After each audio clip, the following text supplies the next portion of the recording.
সবাই জানো কালকে মোহনবাগান খুব ভালো পজিশনে জিতেছে, তাই ম্যাচের কিছু ছোট ছোট ভিডিও আমি তোমাদের সাথে শেয়ার করে নিচ্ছি।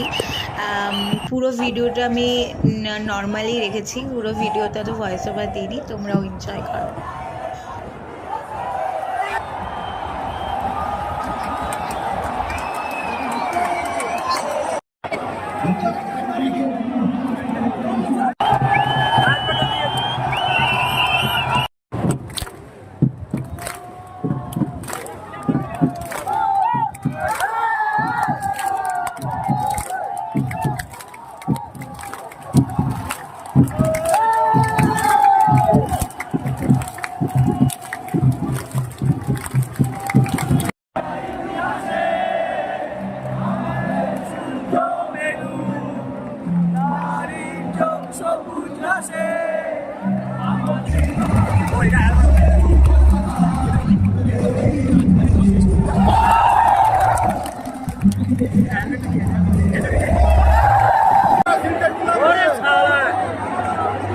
দিয়েছে